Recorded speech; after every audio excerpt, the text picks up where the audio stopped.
አይታችኋል። ቤተሰብ ውስጥም እየተፈጠረ ያለው ነገር ቅድምም ለመናገር እንደሞከርኩት ለደቂቁ የአቅሜን ያህል በመሞከር ነው ጊዜን እያሳለፍኩ ያለሁት። ጠብቃቸው ፍጥነት እየሄዱ አይደለም። ይሄ ማለት ደረጃ ላይ ደርሷል። በራሴ በኩል በጣም ብዙ ጥረት እያደረገ እንዳለ አውቃለሁ። ነገር ግን ዛሬ ቀጣይ ማድረግ ያለብንን ነገር የምንወስንበት ሰዓት ነው። ራይን ስቱዲዮ ድረስ የመጣሁት እንግዲህ ካሜራ ላይ ድጋሚ እንትን ማለት አለብናል። ሰላም፣ እንዴት ነህ? የደረሰብን ነገር ትንሽ የማይሆን ስሜት ውስጥ ከቶናል። ብዙዎች በእኛ የተነሳ ብዙ ሰላም ሰላም ሰላም ሰላም ሰላም፣ ጤና ይስጥልኝ ውድና የተከበራችሁ ውድ ሆናችሁ የኔ ቤተሰቦች እንዴት ናችሁ? ሰላም ናችሁ? ሰላማችሁ በያላችሁበት ያምዳርቻ ሰላም ፍቅር እየተመኘሁላችሁ ዛሬ የመጣሁበት ቪዲዮ እጅግ በጣም እኔ ያሳዘነኝ ልዑል ሰሞኑን ደስ የሚል ነገር እያየንበት፣ ዛሬ ደግሞ እንግዲህ ሚኪን ታውቁታላችሁ፣ ሌሎችም እንዲሁ ሰብሰብ ብለው የልዑል እናት አናግረዋት ነበር። እርግጠኛ ነኝ አይታችሁታል። እንግዲህ ስለ አባቱ እውነቱን ትናገር፣ እውነት ይሁን ውሸት እሱ ፈጣሪ ነው የሚያውቀው። በጣም ሲያስጨንቋት፣ ጫና ሲያበዙባት እንግዲህ ተናግራ ነበረ፣ እንደሰማችሁት ማለት ነው። እንግዲህ ይሄ ነገር ደግሞ በቦታው በዛ ሰዓት ልዑል አልነበረም። ከዛ በኋላ ይህንን ቪዲዮ ያዩ ሰዎች ዛሬ ማለት ነው ልዑልን ጠርተው ሁሉም ነገር ውሸት እንደሆነ፣ እናቱ የምታወራው ውሸት እንደሆነ፣ አባቱ ሞቷል ብላለች የልዑል እናታ። እነሱ ደግሞ በአንድ በኩል አባቱ በህይወት እንዳለ በጣም እያወዛገቡት ነው። ብቻ እሱ ማመን ያለበት እናቱን እንጂ ማንንም ማመን የለበትም። እናቱ በቪዲዮ መሀል እንግዲህ ከሰማችኋት እንደሞተ ነው አባቱም የተናገረችው። እነዚህኞቹ ደግሞ አባቱ በህይወት እንዳለ ነው እና ውዝግብግብ ያለ ነገር ነው። ልዑልን ዛሬ እኔ አላውቅም፣ ብቻ በሱ ቦታ ብትሆን ምን አይነት ስሜት እንደሚሰማችሁ በጣም ነው ያሳዘነኝ። እንደዚህ ሲሆን አይቼው አላውቅም። እናቱም ጫና በዙባት። በቃ እውነት መናገር አለብሽ ልዑል፣ የሆነ ነገር ከሚሆንብሽ እንደዚህ እያረግሽ ሁሉን ነገር የምታውቂ ከሆነ ለምን ዝም አልሽ እያሉ በጣም ብዙ ጫና ነገር ሲያበዙባት፣ በቃ ልናገር ብላ ወጣች። ከተናገረች በኋላ ውሸት ነው እያሉ ሁለታቸውን ለማጣላት ሆን ብለው ተነስተዋል ማለት ነው። የፈለገው ነገር ቢመጣ ማስተዋል ያለበት ሰው እናቱን ልዑል የሚጣላ ሰው አይደለም። እውነትን ሊፈልግ ይችላል። እንግዲህ እሷ እንደምትለው እናቱ እንደምትለው ከሆነ ልዑል አምኖ መቀበል አለበት። የእናቱን ያልሆነ ነገር እየመጡ የሚያወዛግቡትን እነሱን ዝም ብሎ ሰምቶ እንዳልሰማ ዝም ማለት ነው ያለበት። በተረፈ እኔ አላቅም፣ የእውነት በጣም ተናድጃለሁ ከምላችሁ በላይ። እነሱ በየቀኑ አዳዲስ አጀንዳ ባመጡ ቁጥር ልዑል አሁን እውነቱን እንትን ብያለሁ ካሁን በኋላ በቃ እንትን ነኝ ሰላም ነኝ ሲል ደግሞ እነሱ አዲስ ርዕስ ፈጥረው ልጁን ሌላ ጥያቄ ይፈጥሩበታል። እኔ ምን አይነት ሰው እንዳለ እኮ ራሱ ግርም ነው የሚለኝ እውነት።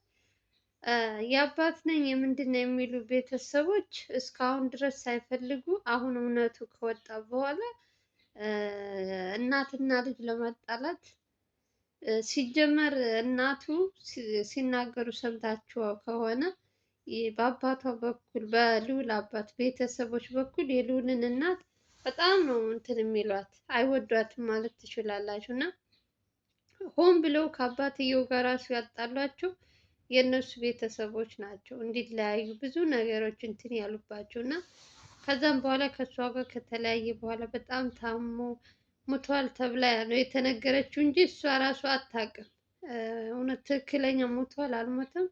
ግነት ሲያወሩ የሰማችው ሙቷል ተብያለሁ፣ ታሞ ነበር ሙቷል ተብያለሁ ነው ያለችው። እነዚህኞቹ ደግሞ ለእናቱ የሚያወሩት ሌላ፣ ለልዑል የሚያወሩት ሌላ ነው። አዶን ነው በልዑል ቦታ ብትሆኑ በጣም ያወዛግባል ነገሩ።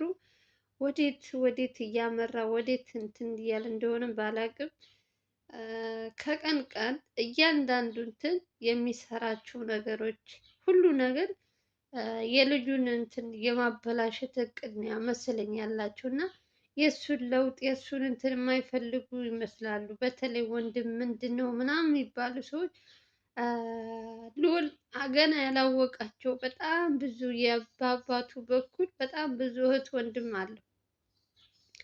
ልዑል የሚያውቃቸው አሁን ትንሽ ነው፣ አዲስ አበባ ያሉትን የተወሰኑትን ነው። ከዛም በፊትም ተናግሯል። እንግዲህ አክስትና ምንድን ነው የተባሉት ወደ ክፍለ ሀገር ሁሉ ወንድሞና እህት እንዳለው ተናግራ ነበረ። አላቅም ብቻ እኔ አሳዝናኛለች የልዑል እናት የእውነት። አንደኛ ነገር ከአሁን በኋላ የልዑል እናት በሆነው ባልሆነው እየሄዱ ቤታቸው እውነቱ ተናገሪ እያሉ እናት ማስጨነቅ ሌላ በሽታ ሊፈጥሩባት እኮ ነው ጎበዝ።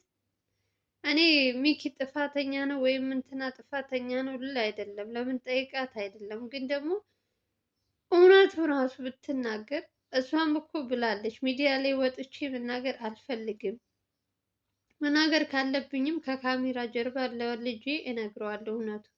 ይሄ ሚኪ ደግሞ ምንድን ነው እውነቱ መናገር አለብሽ። አንዴ ነገሩ ሚዲያ ላይ ወጥቷል፣ ምንም የሚደባበቅ ነገር የለም። ይሄ ነገር በአንቺ አልተጀመረም፣ በየሁሉም ቤት ያለ ነገር ነው። ስለዚህ የሚያሳፍር ነገር አይደለም ብሎ አሳምኖ እንድትናገር አደረጋት። ይህ ነገር ከሰሙ በኋላ ደግሞ ደውለው ዛሬ ለልዑል ካለህበት ቦታ ልምጣና እውነታ የምነግርህ ነገር አለኝ ብለው ወንድም ነው የተባለው እንግዲህ አላውቅም። እኔ ኧረ ደከመኝ የእውነት። እሱ መጥቶ ልዑልን ጥያቄዎቹን የተመለሱለትን ጥያቄ ሁሉ እናቱ ያወራችው ሁሉ ውሸት እንደሆነ ከአባቱ ጋር እንዳትገናኝ ስለፈለክ ነው እንጂ አባትህ በህይወት አለ፣ እናትህ ሞቷል ብትልም አባትህ ግን አለ እያለ ነው። እንግዲህ እውነቱ መቼ ነው የሚወጣው አላውቅም። እሱ ትክክለኛ አባቱ ካለ ለምን በአካል ወስዶ አያገናኙትም? ከዚያ ምርመራ ተደርጎ አባት ነው አይደለም የሚለውን ልዑል ማወቅ ይችላል። ይሄን ያክል ርቀት መሄድም የለባቸውም እኮ የእውነት። ልጁን ምን አድርግ እንደሚሉት ራሱ ግራ ነው የሚገባ። ጥላቻ ያለባቸው ከእናቱ ጋር ነው። ልዑል ጋር ምንድን ነው የሚፈልጉት እነዚህ ሰዎች? ስንት ዓመት ሙሉ ሳይፈልጉት ኑሮ አሁን ካደገ በኋላ እናትና ልጅ ስንት መስዋዕት ከፍላ ያሳደገችው እናቱ ጋር ለማጣላት ሆን ብለው የተነሱት በዚህ ልክ ምን አይነት ጥላቻ ምን አይነት እንትን ቢኖርባቸው ነው? እነዚህ አላቅም ብቻ በልዑል ቦታ ብትሆኑ በጣም ነው የሚያሳዝናችሁ ልዑል የእውነት። አምላክ ሆይ ትዕግስቱ ስጠኝ። በየቀኑ ሰው እንደዚህ ይሆናል? በየቀኑ ሰው ይቀያየራል እንዴ?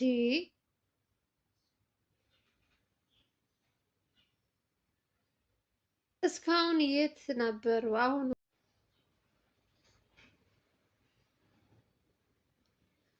እውነት በልዑል ቦታ ብትሆኑ ብታዩት ነገሮችን አላቅም።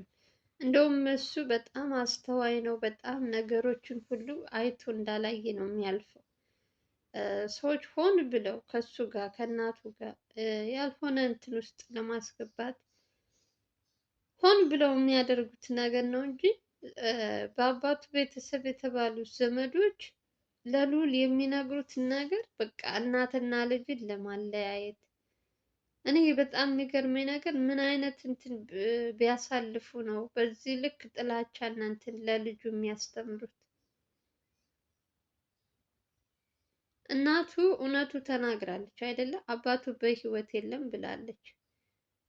አምኖ መቀበል አለበት ልዑል። እነሱ ደግሞ እየመጡ ያልሆነ ነገር እንደው እንደ እውነቱ እናንተ ራሱ ብትፈርዱ ይሄ ሁሉ አመት እንደው ወንድሜ ብለው የሚፈልጉት ከሆነ ለምን ፈልገው ለምን አባቱ ጋር አላገናኙት? ልዑል የሶሻል ሚዲያ ተጠቃሚ ነው። ማንም ሰው ከኢትዮጵያ እስከ ውጭ ሀገር ልዑልን የማያውቅ ሰው አለ ብዬ አላስብም። ሁሉም ሰው ያውቀዋል። እንደ ሰው እንኳን ስሙ ቀይሮ ምናምን አይደለም፣ ትክክለኛ ስሙን ነው እየተናገረ ያለው። ስለዚህ እንዴት እስካሁን ድረስ ዝም ብለው አሁን መጥተው እናቱን በጥያቄ ባልሆነ ነገር ከእናት ጋር ለማጣላት ልዑል እውነት መንቃት አለበት። ለእነዚህ ሰዎች እናቱን አሳልፎ መስጠት የለበትም። ከእናቱ ጎን መሆን አለበት። የእውነት እነሱ ውሸት ነው እንደዚህ ነው እያሉ እሱን ባልሆነ ነገር እንትን ከሚሉት እናቱ የምትለውን አምኖ መቀበል አለበት ብዬ ነው የማስበው። ምንም ቢሆን በጣም ብዙ ነገር አይታ ነው ያሳደገችው አይደለም። ስለዚህ በአሁን በእነዚህ ጥቅመኛ የሆኑ ሰዎች ተታሉ ከእናቱ ጋር ሌላ ችግር ግብ ግብ ከሚገጥም ነገሩን ሁሉ ትቶ እንደ ድሯቸው ቢመለሱ ደስ ይለኛል። በቃ ሁለታቸው እንደ ድሯቸው። ይሄ ርዕስ ራሱ መዝጋት አለባቸው። ከሞቱም ነፍሳቸው ይማር ብሎ መቀበል ነው ያለበት። እርግጠኛ ነኝ አባትየው እንኳን ሙቷል ቢባል እናትየዋ እንደምትለው እነዚህ ወንድሞቹ አይፈልጉትም። ለምን እነሱ የሚያስቡት ጭንቅላታቸው የሚመጣው ውርስ ቢካፈለንስ እንደዚህ ነገር ነው። ለማንኛውም ጋይስ እንግዲህ ሁሉም ነገር ይስተካከላል ብዬ ተስፋ አደርጋለሁ። እንግዲህ ያው ነገሮች ተደራርቦበታል ልዑል ላይ። እንግዲህ ሁላችሁም ጸሎት አድርጉለት ለወንድማችሁ ለልዑል። እንግዲህ ወደ ድሮ እውነት አሁን ላይ ያለበት ሁሉ ነገር ከእናቱ ወይ ከዛ በቃ ሁለት መሀል ላይ ሆኖ ልጁ በጣም አንድ ቀን ያለውን ታስታውሳላችሁ። እኔ ሳልፈለግ ነው ወደዚች ምድር የመጣው ያለበት ቀን ካስታውሳችሁ ምን ማለት እና እንዴት አንጀቴን እንደበላኝ እንዳትጠይቁኝ፣ እንደዛ ብሎ ሲናገር ማለት እና አንዳንዴ የቆዩ ታሪኮች አሁን ላይ ስታድጉ መጥቶ ሲነገራችሁ በጣም እንትን ይላል። ምን ያክል እንትን እንደሚጠይቃችሁ የደረሰበት ሰው ነው የሚያውቀው። እና ልዑል ደግሞ በዚህ ቦታ ላይ ሆኖ እናቱን ምን ያክል እንደሚወዳት ታውቃላችሁ። በእናቱ በኩል ደግሞ ብዙ ነገሮች እንትን ሲባሉበት ማየት ለሱ ትንሽ ከባድ ሆኖበታል። ያው ከጎኑ የማይለዩት ወንድሞቹ አሉ። በተለያየ እንትን እውነትን እስከሚወጣ ድረስ አስፈላጊውን ነገር እያገዙት ያሉት እነ ዘላለም እና ስማቸው እነ እንትና ተብሎ የማይጠሩ ወንድሞቻችን ብዙዎች ናቸው እና አላቅም ብቻ ደስ ብሎኛል በአንድ በኩል በማገዙ፣ በአንድ በኩል ደግሞ ከፍቶኛል። ልዑል እንደዚሁ ነው ማየቴ እኔ የእውነት በጣም ነው ያሳዘነኝ። ልቡ በቃ ስብር ብሏል። እናቱ በአንድ በኩል ሌላ ነገር ትላለች። እንግዲህ እናቱ ጋር ነው እውነት ያለው።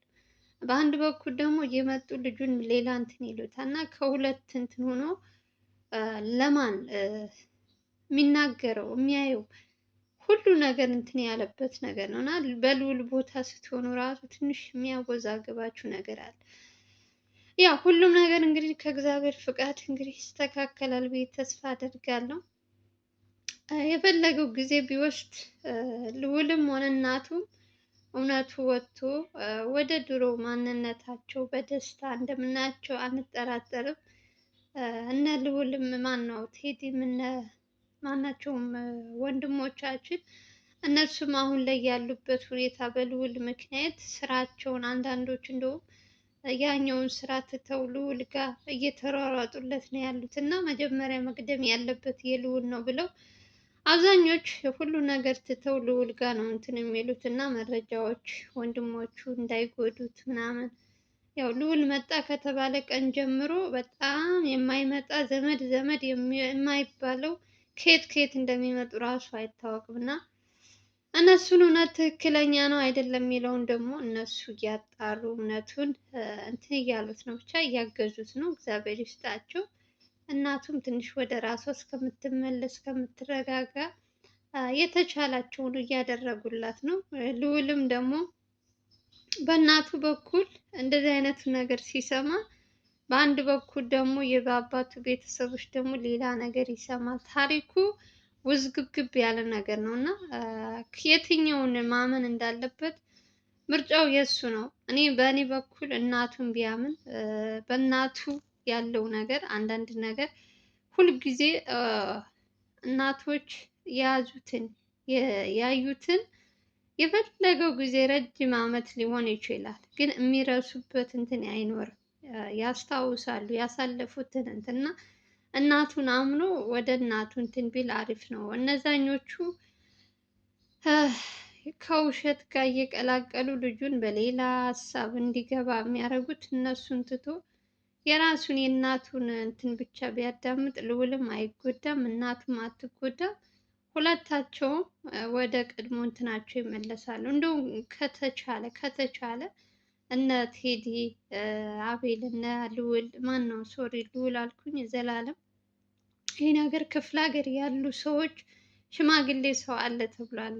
የአባቱ ጓደኛ እና እሱም በደንብ ሲያውቅ የእውነት የልዑል አባት ትክክለኛ አባት ሞቷል ወይስ አለ የሚለውን ከነሱ ቢያጣራ ከዛ ልዑል ትክክለኛው እንትን ካወቀ ውሳኔው የእሱ ነው። እንደፈለገ መሆን ይችላል። አሁን ላይ በደረቁ ራሱን እንደዚህ ያልሆነ ነገር እንትን ማለቱ ትንሽ ከባድ ነው። ብቻ እስኪ እናያለን። ለማንኛውም የዛሬው እንግዲህ ልዑላችንን በጣም ያስከፋው ነገር ምንድን ነው የሚለውን እንግዲህ በትንሹ ቪዲዮ አሳያችኋለሁ። ስትጀምሩ ላይክ አድርጉ፣ አዲስ ሆናችሁ ሰብስክራይብ አድርጉ። በተረፈ ለምታበረታቱኝ እህት ወንድሞቼ ከልብ ነው የማመሰግናችሁ። አዲስ ቪዲዮ ስለቅ እንዲደርሳችሁ የደወል ምልክቷን መጫናችሁን እንዳትረሱ። አብዛኞቻችሁ ቪዲዮ ገብታችሁ ነው የምትወጡት። ላይክ አድርጉ ለብዙ ሰው። ይሄ በጣም ብዙ ሰው የሚያስተምር ነው። በየጓዳው በጣም ብዙ ነገሮች አሉ። ይሄ ደግሞ ትልቁ እንትን ይመስለኛል በትንሹ ማለት ነው። ለማንኛውም ሰላማችሁ ይብዛልኝ። በሌላ ቪዲዮ እንገናኛለን። ባይ ባይ።